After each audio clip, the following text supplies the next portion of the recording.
Bonjour à tous, c'est parti pour le grand débrief de la tech. Aujourd'hui, évidemment, ce sera un débrief consacré au sommet qui s'est tenu à Paris ces jours-ci. On en parle pendant une demi-heure. Je vais vous présenter évidemment mes commentateurs tout de suite après. Voilà, bienvenue dans un spécial débrief, spécial sommet pour l'action sur l'IA, AI Action Summit si vous préférez. D'ailleurs, on va partir un petit peu sur un sujet international pour démarrer. Mais d'abord, je vous présente mes commentateurs en plateau. Aujourd'hui, Caroline Chopineau, bonjour, bienvenue. Merci beaucoup d'être avec nous, directrice associée, je le rappelle, du Hub France IA. Alexandra André, bienvenue également. Bonjour Delphine. Directrice générale de la French Tech Grand Paris. Et puis Julien Pillot, bienvenue Julien. Bonjour. Économiste, enseignant-chercheur à l'INSEC. Alors, on va ensemble commenter ce grand sommet international qui s'est tenu à Paris. Super, on est très contents. Mais on a peut-être un petit peu oublié vite qu'il était co-organisé par l'Inde. Et oui, l'Inde était aussi à l'honneur. Donc, pour en parler, on est connecté avec Robin Rivaton, PDG de Stonal. Bonjour Robin. Bonjour. Donc vous travaillez dans l'IA, mais vous êtes aussi membre du conseil scientifique de Fondapol, qui est un think tank sur l'innovation politique. Et puis on peut vous lire dans l'Express. Alors voilà, on a rebondi sur votre papier dans la course à l'intelligence artificielle, le mystérieux retard de l'Inde. Alors on va revenir sur cette question du retard, mais déjà votre sentiment sur cette coprésidence de l'Inde au sommet. Vous êtes d'accord que ça s'est pas beaucoup vu finalement ? Oui, ils ont été quand même, Modi a été quand même pas mal éclipsé par les annonces qui ont beaucoup tourné autour de la France, plus qu'autour de l'IA en général. Et en même temps, ça a mis effectivement le projecteur sur la question de là où en est l'Inde dans cette course à l'IA. Et elle en est effectivement assez loin. Et alors, comment vous expliquez ça ? Parce que quand on regarde dans les big tech américaines, on voit quand même beaucoup d'Indiens, et au sommet. Ah, totalement, oui. Beaucoup de big tech sont dirigés par des gens d'origine indienne. Ce qui est intéressant, c'est qu'il y a une séquence qui a tourné récemment, qui était une séquence tournée en juin 2023 à New Delhi, et où Sam Altman répondait à des investisseurs indiens et qui lui demandaient est-ce qu'une équipe de 10 personnes avec 5 millions de dollars peut réussir à vous concurrencer ? Et sa réponse avait été catégorique, ça avait été dire jamais de la vie, n'essayez même pas. Et en fait, DeepSeek est né à Hangzhou, donc en Chine, un mois avant, et a fait ce coup d'éclat qui a marqué la planète tech il y a quelques semaines de cela. Donc la question, c'est pourquoi en fait un DeepSeek n'est pas né en Inde, n'est pas né à New Delhi ou à Mumbai ou à Bangalore. Et les réponses peuvent être de plusieurs ordres. On peut éliminer les facteurs de talent, hein, vous l'avez dit, la tech indienne a beaucoup de talent. Le gouvernement a mis beaucoup d'argent. Il y a eu un plan qui a été annoncé l'année dernière, qui était un plan de 1,5 milliard de dollars pour des initiatives autour de l'IA, avec notamment la création d'un cluster qui rassemble des puces NVIDIA de dernière génération pour les louer à des acteurs locaux pour qu'ils puissent entraîner leur modèle. Et pour autant, l'IA native indienne, la plus performante, c'est un laboratoire qui l'a créé, qui est très très en retard par rapport aux autres IA.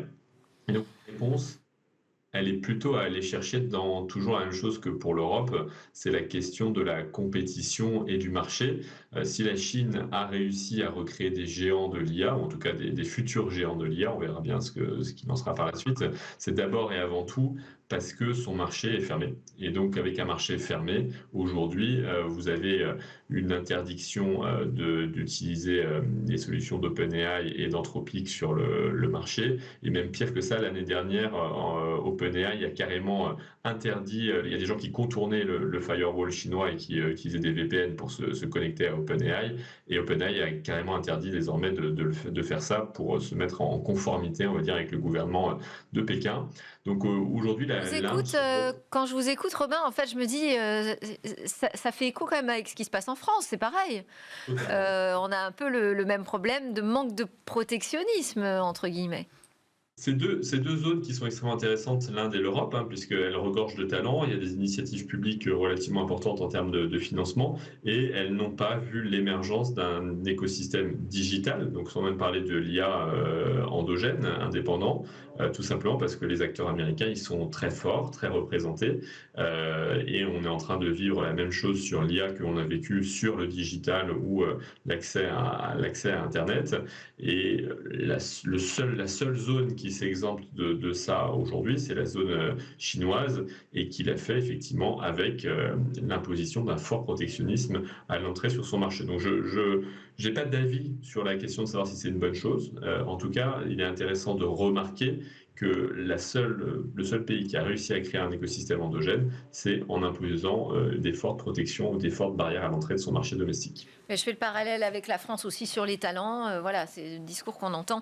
Donc l'Inde sera le 4e pays à accueillir cette rencontre internationale autour de l'intelligence artificielle. On verra si la France y est totalement éclipsée là-bas. Ce sera peut-être un juste retour de médaille.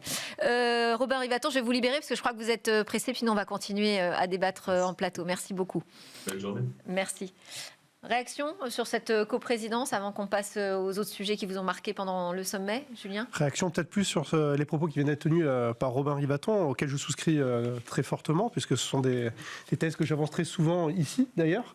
La Chine, effectivement, a réussi à se constituer des vrais champions du numérique par des mesures protectionnistes qui sont extrêmement fortes et ciblées, mais aussi parce qu'elle a un marché intérieur captif qui est extrêmement dynamique, extrêmement connecté, et qui lui a permis en fait de faire monter ces grands champions du numérique à une échelle assez intéressante pour pouvoir d'abord développer leurs solutions et ensuite les exporter, ce qui est la phase 2 en fait, de leur plan de domination économique sur la partie tech, tel qu'on le voit aujourd'hui en fait, un petit peu partout. Mais il reste que sur la formation des talents, encore une fois, la question c'est aussi de savoir, dans cette compétition internationale dont se faisait l'écho Robin Rivaton, quels sont ceux qui sont capables, non pas uniquement de les former, mais aussi en fait, de les attirer et de capitaliser sur le long terme sur ces talents-là. Et là, aujourd'hui, les mieux-disants sur le marché, ça reste quand même les acteurs américains. D'autres réactions ? Oui, alors moi je pense que sur la position de l'Inde, en fait c'était un sommet européen plus qu'un sommet international quelque part. C'est porté par l'Europe, il y avait Ursula von der Leyen qui était là, c'est cofinancé par l'Europe ce sommet quand même. Donc effectivement difficile de faire la place peut-être à l'Inde. En revanche, ils sont quand même signataires d'éléments importants dont on va reparler après. C'est quand même une puissance forte qui a envie d'aller contre la Chine et les US, ou en tous les cas de venir contrer ça. Donc je pense que c'est quand même intéressant qu'on les ait eus sur ce sommet et ok, on leur a pas donné assez de place, mais c'est pas négligeable les discussions et les négociations qu'il y a eu autour de ça. Regardons pas derrière, regardons devant et où ce sommet va nous emmener derrière. Et il faut qu'on lâche rien tous ensemble. Oui, il ne faut pas lâcher parce qu'il s'est passé quand même quelque chose d'assez intéressant sur ces 2 jours. Alors je dis 2 jours, c'était vraiment les temps forts étaient lundi, mardi, mais il y a eu tous les side events ou les événements à côté, les journées scientifiques aussi qui se sont tenues la semaine d'avant. Qu'est-ce que vous retenez, Caroline C'était vraiment très intense. Moi, ça fait plus de 20 ans que je suis dans l'intelligence artificielle et je crois que c'est la première fois qu'on a autant de traction autour de l'IA et autant de bonnes nouvelles. Donc c'est plutôt positif. J'ai pas eu de retour extrêmement négatif sur tout le déroulement du sommet, et vous l'avez évoqué aussi sur les journées de la science qui étaient quand même assez pertinentes, avec des retours assez positifs sur les tables rondes qui se sont déroulées là-bas. Je pense qu'on a vu vraiment la dynamique de l'écosystème IA en France. Il y avait aussi un besoin de montrer que la France était là. Et pour France IA, ça fait quelques temps que vous le dites ça. Vous faites des cartographies. Oui. Nous, ça fait depuis 2017 qu'on est là. Donc c'est sûr qu'on ne vient pas de découvrir des choses avec le sommet. Ça ne nous a pas apporté des nouvelles informations. Mais par contre, ça a montré vraiment que tout le monde était là. En particulier à Station F, c'était quand même assez délirant d'un point de vue population. Personne n'arrivait à rentrer. Enfin, on a l'impression que vraiment tout l'écosystème IA était là. Et donc c'est bien, enfin, ça lance une vraie dynamique, à voir après comment ça s'opérationnalise, mais il y a eu quand même de belles annonces, des beaux rapports qui sont sortis, qu'on va peut-être un peu détricoter, et qui donnent une bonne dynamique à tout ça. Ouais. On va écouter d'ailleurs Maya Noël, nous qu'on a rencontré sur place à Station F, qui faisait partie des organisateurs de ce Business Day. Bon, Maya, c'est un événement absolument réussi, on peut dire, ce Business Day. Il y a énormément de monde présent, avec la venue du président de la République. Qu'est-ce que vous avez retenu de son intervention ? J'ai retenu son intervention qu'on peut être fier d'être un écosystème français dans l'IA. Parce que c'est vrai que ces derniers jours, on a beaucoup parlé plutôt de nos concurrents. Enfin, les concurrents, c'est normal d'avoir des concurrents, mais on a beaucoup parlé des États-Unis avec OpenAI, on a parlé de DeepSeek, en disant toujours qu'on était à la traîne. Donc c'est vrai qu'on a un retard à rattraper, mais néanmoins, on a des... Je pense que on peut retenir de son intervention, mais en fait de tous ces jours qui viennent de s'écouler, c'est qu'on a quand même une carte à jouer parce qu'on a au final un bel écosystème. On a sorti une cartographie avec France Digital qui prouve qu'on a un peu plus de 750 startups dans l'IA qui développent des cas d'usage très concrets qui vraiment changent nos vies dans le secteur de la santé, dans le secteur de l'agriculture, dans le monde du travail en général, mais aussi dans la vie privée de chacun. Et c'est ça qu'on retient de ce sommet, c'est que déjà, on est présent, on a ces applications-là, et que d'un point de vue technologique, on peut aller encore plus loin puisqu'on est présent sur toutes les couches de la chaîne de valeur de l'IA, et que là, avec les investissements qui vont être faits, on va pouvoir investir effectivement dans l'infrastructure avec des data centers. Quand on interroge nos entreprises, c'est ce qu'elles recherchent, c'est de l'accès à la donnée, de la puissance de calcul. Et ça va nous permettre de rester dans la course. Alors, il y a les investissements effectivement qui sont annoncés, mais au-delà de ça, on nous dit ça y est, on a passé un cap. Est-ce que vous avez l'impression que vraiment on a passé ce cap? Et qu'est-ce qu'il faut encore mettre en œuvre, peut-être du côté des politiques européennes, pour véritablement se dire, là, la donne a vraiment changé pour l'Europe dans l'IA? Je pense qu'on a passé un cap car on a mis Paris, la France, en tant que capitale de l'IA pendant quelques jours avec ce sommet. Ça a permis un énorme coup de projecteur qui rappelle qu'on est là, dans la course, et qu'on a de très belles entreprises. Et c'est ce que cherchent en fait nos entreprises, c'est de la visibilité. Ce qu'elles veulent, c'est être connues pour trouver des clients. Au final, c'est comme ça qu'on grandit. Et c'est vrai que face à la concurrence qui déploie en fait des moyens pour développer la technologie, mais aussi beaucoup de moyens pour se commercialiser, c'est en fait beaucoup de moyens de marketing. Nous, on arrive en disant, nous oubliez pas, on est bien là dans la course. Donc déjà, c'est ça, je pense, le cap qu'on vient de passer aujourd'hui. Et en fait, il y a cette volonté aussi d'avoir un écosystème européen. Parce qu'on parle de la France dans ce sommet, parce qu'on l'accueille ici en France. Mais dans tous les discours, le mot d'ordre, c'est quand même de dire la France comme locomotive de l'Europe. Et on veut que ce soit l'Europe qui rentre dans cette course-là. Et il faut que l'Europe, dans son ensemble, se réveille, et surtout se réveille, je pense, en ayant un vrai marché unique. Comme je dis, ce dont on a besoin, c'est de visibilité pour grandir d'un marché, et ce dont on manque encore aujourd'hui, c'est ce marché européen. Donc aujourd'hui, quand on écoute les dernières nouvelles, notamment la boussole de compétitivité annoncée par Ursula von der Leyen, avec peut-être ce 28e régime, enfin ce statut, l'union des marchés des capitaux pour pouvoir investir vraiment au niveau européen, c'est ce qu'on attend, et peut-être que ce sursaut arrive maintenant. Eh ben, vous l'avez entendu, je vous entends commenter là, mais vous l'avez entendu, rappeler qu'on a besoin de ce 28e État finalement européen, ce 28e régime européen pour créer un vrai marché unique aujourd'hui pour nos entreprises de la tech et de l'IA. Vous êtes d'accord avec ça, j'imagine? C'est la base. C'est la base. Mais ça fait 20 ans qu'on le demande en fait. On a des taxes différentes, on a des législations différentes, des fiscalités, donc on n'a pas un marché unique. Ça coûte cher à chaque fois d'aller s'implanter dans un nouveau pays, le market, les équipes, les bureaux, éventuellement, etc. C'est vrai que c'est 350 millions les US, c'est 60 millions la France. Si on prend chaque pays, déjà là on aura vraiment cranté quelque chose si on arrivait à faire ça. Et alors parce que je posais la question, est-ce qu'on a passé un cap véritablement? On n'est pas allé encore jusque-là. C'est le passage à l'action, mais c'est le tout début du passage à l'action. Hein. Oui, on n'a pas encore tout mis en place, mais il y a quand même plusieurs fois, le président Macron a évoqué d'avoir une stratégie IA à l'échelle européenne, d'arrêter de penser en silo par pays et d'essayer d'avoir une vision un peu plus homogène pour permettre de déployer l'IA à l'échelle et d'avoir vraiment l'Europe en tant que champion. Et d'ailleurs, il y a une initiative qui s'appelle European AI Champion, initiative qui a été mise en place et annoncée dans le cadre de ce sommet-là, avec, je crois, 150 millions d'euros dans cette initiative, et qui porte vraiment ce sujet d'aller donner de l'attraction à l'échelle européenne, de penser européen, de penser infrastructure, données, mais vraiment à cette échelle-là, et d'arrêter de penser au niveau national. Et puis sur les investissements, ça y est, on a ce qui nous manque. Julien, tourne tout de suite spontanément. L'argent. L'économiste, désolé. Non, mais encore une fois, l'argent est un élément extrêmement important dans les marchés d'innovation, ça on le sait. On en parle là de ces 109 milliards annoncés. Voilà, donc c'est assez intéressant. Ça reste quand même en deçà des 500 milliards qui ont été annoncés pour Stargate, par exemple. Donc si il s'agit d'aller sur de la course à l'armement et sur des mises à l'échelle, peut-être que ce sera insuffisant si on veut faire la course vers la high-end, et en même temps, ça peut pas être démesuré au regard des annonces qui ont été faites par DeepSeek sur la capacité de pouvoir développer des IA qui sont décentralisées, open source, peut-être plus frugales aussi sur le plan environnemental, j'espère qu'on y reviendra. Donc en fait, ces 109 milliards, pourquoi faire? Déjà, c'est la première question. Ensuite, au bénéfice de qui? De l'économie française?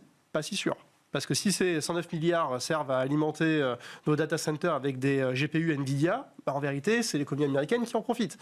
S'il s'agit derrière de confier la gestion de ces data centers et leur déploiement à Microsoft ou Amazon, est-ce que c'est l'économie française qui en bénéficie directement ? Donc, il y a Data 4 quand même qui porte une partie du projet. Donc ça, c'est l'industrie française, bien sûr, qui va être aux avant-postes sur l'emploi, sur le bénéfice économique quand même de ces opérations. Sur l'emploi, sachant que c'est pas non plus une industrie qui est extrêmement intensive en main-d'œuvre, en tout cas si on regarde ce qui se passe dans les data centers. Et puis après, il y a la question de l'origine des fonds. Et puis il y a l'énergie aussi. Et l'énergie. L'énergie, elle est chez nous. Oui, l'énergie est de chez nous. D'ailleurs, ça, c'est une vraie bonne nouvelle. C'est que les acteurs aujourd'hui de l'intelligence artificielle ont bien compris que l'énergie devient la ressource peut-être la plus indispensable à côté des métaux pour pouvoir en fait entraîner les modèles et mettre en place des data centers qui sont extrêmement véloces et puissants en capacité de calcul. Très bien. Derrière, il y a des problématiques RSE qui se posent. Donc, allons peut-être positionner des data centers dans des pays où il y a un savoir-faire et il y a aussi une énergie abondante et décarbonée. Ah, tiens, la France est plutôt leader en la matière. Ça, c'est quand même une excellente nouvelle. C'est une excellente nouvelle. Sur la matière, oui. Ouais. Et si je peux me permettre de rebondir quand même, c'est 109 milliards plus 200 milliards. On n'est pas qu'à 109 milliards. Au niveau européen, oui. Au niveau européen. On a 50 milliards qui vient des Émirats, mais avec l'optique de créer un campus IA qui va être quand même, je pense, hyper intéressant parce que ça va venir ouvrir pas mal de portes sur pas mal de choses. Je pense qu'on ne peut pas cracher sur ce genre de financement qui arrive selon les sources et autres. OK, il y a Brookfield, mais il y a Mistral aussi. Voilà, on va faire les data centers. Moi, j'ai plus un sujet... Il y a Iliad qui investit aussi 3 milliards. Mais j'ai quand même plus un sujet sur... On a OVH, on a Scaleway, on a Outscale, on a pas mal d'acteurs français. Pourquoi est-ce qu'on va faire venir des internationaux pour aller créer des data centers alors qu'on parle de souveraineté, qu'on essaie d'avoir une indépendance, etc., etc. Donc moi, je verrais plus le sujet là-dessus. Et très peu de gens en parlent de ça. Alors ça, je suis assez étonnée. Merci Alexandra. Oui. Et alors que pour moi, c'est un vrai pain point. C'est comment est-ce qu'on arrive à mieux onboarder nos Européens dans tout ça, sans recréer encore des choses. J'ai cité Data 4, ça fait partie exactement. d'un acteur européen. Et comment est-ce qu'on tord un peu plus le bras aussi aux grands groupes et peut-être aux ETI derrière pour travailler avec nos entreprises européennes plutôt qu'américaines. Est-ce que c'est ce qui était attendu par l'écosystème IA, cette annonce forte ? Parce que tu l'as dit, c'est aussi une annonce. C'est principalement une annonce d'ailleurs, parce qu'on ne sait pas exactement combien on aura au final. Oui, c'est 109 milliards. Ni quand. Tout à fait. Ni exactement pourquoi. Mais est-ce qu'on avait besoin de cette annonce ? On avait besoin de se dire qu'il y avait enfin des financements, ou il y avait de nouveau des financements qui étaient disponibles pour l'écosystème IA européen et en France aussi. On met tout sur les data centers, mais c'est normal parce qu'il y a eu des gros sujets d'infrastructure, de donner accès à la puissance de calcul, que ce soit pour l'entraînement des modèles, parce que si on veut faire de Mistral ou autre le champion de l'IA en France et en Europe, il faut qu'on mette à disposition ces puissances de calcul pour l'entraînement et pour l'inférence, parce qu'il y a beaucoup d'entreprises qui se posent des questions aussi sur comment je fais après moi pour déployer mon IA. Est-ce que j'ai les ressources nécessaires, moi, en interne ? Donc là, finalement, on se dit, on déploie, et on va peut-être permettre à toutes les entreprises de enfin adopter de l'intelligence artificielle et d'avoir accès facilement à ces ressources. Mais je rejoins Alexandra, il ne faut pas que ce soit des data centers qui soient déployés que par les Américains. La souveraineté, ce n'est pas non plus se borner à des solutions européennes, mais c'est laisser le choix. Il faut laisser le choix aux entreprises, et si on dit tout le temps aller vers du Google, du Microsoft, du AWS, finalement on tue un peu cette notion de souveraineté. On va écouter Florian Douetto, qu'on a vu aussi au Business Days, parce que c'est intéressant, justement, il parle de l'adoption de l'IA. Bonjour Florian. Bonjour. Merci beaucoup d'être avec nous. On est à Station F, là il y a tout l'écosystème qui est réuni. Il n'y a pas que les Français, mais il y a un peu une démonstration de force, non ? Oui, je pense qu'il y a au moins une moitié d'internationaux ici, et c'est plein comme un œuf. Et on a un peu du mal à se déplacer, et un peu c'est le moment qu'on cherchait, ce moment où tout le monde parle d'IA. Et on a besoin justement de montrer qu'il y a vraiment un écosystème aujourd'hui en France sur l'intelligence artificielle. On ne le sait pas assez, on ne le connaît pas assez bien. Je crois qu'en fait, ce qui est intéressant, c'est d'avoir un écosystème qui est même plus large. C'est de penser qu'il y a un écosystème qui n'est pas celui juste de la Silicon Valley ou juste l'écosystème chinois qu'on fantasme. Il y a un écosystème en fait de gens qui sont de tous les pays. Il y a des Allemands, il y a des Anglais, il y a des gens à Paris, il y a des gens qui viennent de Suisse, il y a des gens qui viennent d'Inde, qui sont tous là à Paris et qui en fait font partie d'un écosystème de gens qui travaillent et fabriquent l'IA de tous les jours. Et vous, quand vous venez alors au sommet, au Grand Palais, quand vous venez ici à Station F, qu'est-ce que vous avez envie de porter comme parole? Je pense que c'est cette idée en fait que l'IA, c'est quelque chose qui est réel, qui va transformer les entreprises, qui va transformer nos vies. Et l'enjeu, c'est d'avoir en effet cet écosystème d'innovateurs qui est très large et cette capacité pour les entreprises de comprendre comment elles vont utiliser l'IA. Et une bonne partie de ça, c'est comprendre comment elles vont le contrôler. Parce que créer des choses avec l'IA générative, c'est très facile. C'est un peu trop facile même. C'est un peu trop facile. Et donc, du coup, quand la création est gratuite, l'enjeu, c'est le contrôle. C'est comment est-ce qu'on va faire pour organiser tous ces systèmes d'IA, comment on va faire pour que les agents soient compris par les entreprises, soient testés, soient fiabilisés, puissent travailler avec les autres, puissent se connecter aux données de l'entreprise, puissent passer à l'échelle, et quel impact cela aura sur les sociétés. Alors Dataiku, c'est déjà une très grande entreprise en termes de chiffre d'affaires. Là, j'ai vu que ça explosait. Qu'est-ce que vous attendez pour autant quand même de la décision politique, peut-être des investissements de BPI France? Je pense que l'essentiel des questions sur l'investissement n'est pas... Enfin, l'essentiel des questions pour nous, c'est plutôt des questions en effet sur quel va être l'avenir en fait des règlements européens en particulier autour de l'IA, qui est une question qu'en fait tous nos clients se posent. Et le fait que ces questions restent en suspens peut être un motif finalement de frein dans l'écosystème. Je pense qu'il y a une vraie question en effet pour les entreprises de comprendre comment ces règlements vont les impacter et comment au-delà de ces règlements, elles arrivent à se créer une gouvernance autour de l'IA. Parce qu'en effet, si on met de l'IA partout dans tous les processus d'une entreprise, ce qui est probablement logique et ce qui va arriver dans les quelques années à venir, il faut pour les entreprises arriver à se l'approprier, c'est-à-dire à ne pas voir ça juste comme quelque chose qu'on achète sur étagère, mais quelque chose qu'on apprend à utiliser, que tout le monde dans l'entreprise arrive à adopter pour transformer son travail. Et donc là, vous faites aussi de l'évangélisation auprès des entreprises? Oui, je pense qu'il y a ici beaucoup d'entreprises qui se posent des questions sur qu'est-ce qui va arriver. C'est quoi l'IA dans 5 ans? C'est quoi l'IA dans 10 ans? C'est la question que tout le monde se pose, à différents niveaux. Et en effet, pouvoir... Alors, personne ne connaît la réponse, en fait. Mais pouvoir aider les gens à mieux se poser la question, mieux arbitrer les décisions qu'elles doivent prendre dans 1, 2, 3 ans en termes de technologie, en termes de souveraineté, en termes de résilience, c'est des choses, en effet... c'est les discussions du quotidien. Merci beaucoup, Florian. Bon, il nous dit on a besoin d'une clarification sur les règlements européens. Et oui, parce qu'il y a quand même toujours ce sujet-là qu'on se traîne à la patte, ce fil à la patte, la réglementation sur l'IA. Oui, on n'est pas trop enchaîné non plus. Oui, je pense que maintenant, c'est quand même, on ne peut pas cracher sur le règlement européen. De toute façon, il est là en train de se mettre en place. Je ne sais pas, ça dépend qui on interroge. Oui, il y en a qui ne sont pas tout à fait pour, mais... Disons que j'ai trouvé que le message était quand même assez intéressant parce que c'est une clarification, une simplification, essayer de travailler sur une meilleure articulation entre les règlements qui existent parce que c'est pas la peine de rajouter des couches inutiles aux règlements existants. Et je pense que ça va aller dans ce bon sens-là. Il y a eu des rapports aussi qui sont sortis sur les risques là, qui étaient portés par Yoshua Bengio, sur les General Purpose AI. Enfin, il y a aussi un accompagnement qui est en train d'être mis en place auprès des entreprises pour s'approprier ce sujet de règlement et faciliter son opérationnalisation. Règlement versus innovation. La régulation est nécessaire. Maintenant, pas n'importe quelle régulation. Une bonne régulation, c'est déjà une régulation qui est lisible. Et effectivement, quand tu opères dans des zones économiques où il peut y avoir des surtranspositions juridiques dans certains États, pas dans d'autres, et des divergences, c'est extrêmement compliqué. La régulation, elle a aussi besoin de donner une certaine sécurité juridique en fait aux entreprises. C'est-à-dire la façon dont elle peut être appliquée a posteriori en cas éventuellement d'infraction. Là, effectivement, pareil, il y a une grosse incertitude juridique aujourd'hui autour des entreprises qui peut aussi entraver leur action et leur dynamisme. Et puis, à côté de ça, il y a une régulation qui doit être intelligente, c'est-à-dire qui doit exister, mais pas n'importe comment.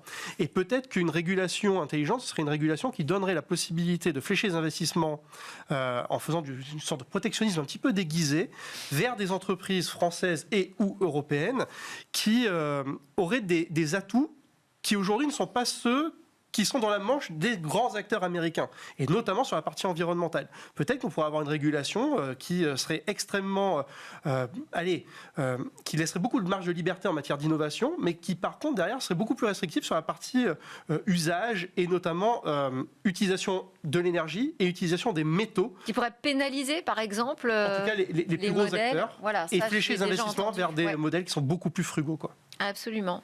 Ça, je l'ai déjà entendu du côté des acteurs justement européens qui se disent finalement nous, enfin en France en particulier, on a l'avantage d'avoir des centrales nucléaires qui nous permettent de faire de l'énergie propre, et donc on devrait en tirer un avantage. Ce serait une manière finalement de faire du protectionnisme, effectivement, de manière un peu cachée. Ouais. Ça, et puis aussi, le président, il en a aussi plutôt pas mal parlé. C'était intéressant pour l'écosystème, cette notion d'IA frugale dont on a évoqué tout à l'heure. C'est une position aussi de l'Europe là-dessus. C'est-à-dire qu'on va aller flécher de l'innovation et du financement sur des approches qui sont plus frugales en data, en énergie, essayer d'avoir quand même une utilisation plus raisonnée de l'intelligence artificielle. Et ça a été évoqué plusieurs fois. Il y a eu un événement en parallèle, là, le 11, sur l'IA durable, qui était porté par le ministère de la Transition écologique. Donc il va y avoir encore des actions là-dessus. Et je pense que c'est une posture que doit garder et intensifier l'Europe. Et vous sentez aujourd'hui que dans les acteurs de l'IA en France, on cherche des nouvelles façons de faire de l'IA, de ne pas forcément se calquer sur la stratégie américaine ? Moi, je pense que pour avoir audité les grands groupes récemment, là, il y a quand même beaucoup de grands groupes qui demandent aux startups d'être frugales, des startups IA d'être frugales parce qu'ils en ont besoin pour leur RSE. Que la réalité, c'est que ça peut dégager une mauvaise image derrière, même d'ailleurs pour le peuple français, la population française. Moi, j'ai eu pas mal de gens sur LinkedIn qui sont pas du tout dans la tech, qui m'ont dit, et des amis qui m'ont dit, mais moi j'ai une question sur l'environnement. Ce sujet environnemental me perturbe énormément. Donc c'est très collectif. Et je pense qu'il y a, et ça c'est la volonté quand même, parce que moi je parle pas mal avec l'Élysée ces derniers temps, ils ont quand même la volonté vraiment d'aller évangéliser auprès du grand public. Le CNUM le fait avec les cafés de l'IA. Oui. Il y a pas mal d'actions et d'initiatives sur l'IA n'est pas dangereuse, n'est pas négative, etc. Mais sur les questions environnementales, les questions sociales, éthiques, etc. etc. Donc je pense que ça peut venir aussi par tous les acteurs qui vont demander aux startups IA d'être beaucoup plus frugales. Là derrière, il faut une volonté politique de porter ces projets différents. Ouais, mais moi, si je peux juste me permettre, je pense qu'il y a quelque chose qui est quand même ressorti de ce sommet, c'est la volonté, et encore une fois, alors moi les gens savent que je suis une pro-Macron pour plein de raisons, mais on a quand même un PR, quand il porte un sujet, il y va vraiment. Et il a la volonté de faire quelque chose un peu comme Notre-Dame ou les JO autour de l'IA, et je pense qu'il est capable de faire parce qu'il lui reste 3 ans. Et en fait, je pense qu'il va vouloir vraiment marquer le truc là autour de l'IA et que. C'est Laetitia Avia qui disait finalement c'était un peu les JO de l'IA. Les JO de l'IA, tout le monde l'a dit. On était sûr que ce serait une cata, puis finalement ça a l'air d'être plutôt réussi. C'est sûr que c'était pas gagné d'avance. Dans le contexte politique, on était un peu dubitatif quant au succès de l'organisation. Finalement, tout s'est bien passé. Très bien. Il y a juste la position américaine. Je vous ai pas fait réagir dessus. On a 20 secondes. Voilà. Est-ce qu'on est étonné? Oui, non, on n'est pas étonné finalement. Bon, et finalement, on n'a pas vu Elon Musk. Non. Bon. Non. Par contre, moi, je suis pas si grave. C'est pas grave. Moi, je suis plus étonnée de la posture du UK. Parce que je pensais pas pour le coup que le UK prendrait cette posture-là. Absolument. Moi, c'est là où j'aurais quelque chose à dire. Réservé, on va dire. Ouais. Pas signataire, en tout cas. Voilà. Merci beaucoup à tous les trois d'avoir commenté ce sommet avec moi dans Smart Tech. Caroline Chopineau, Alexandra André, Julien Pillot. Merci à tous de nous suivre. C'était Smart Tech. On se retrouve très bientôt sur la chaîne Be Smart for Change.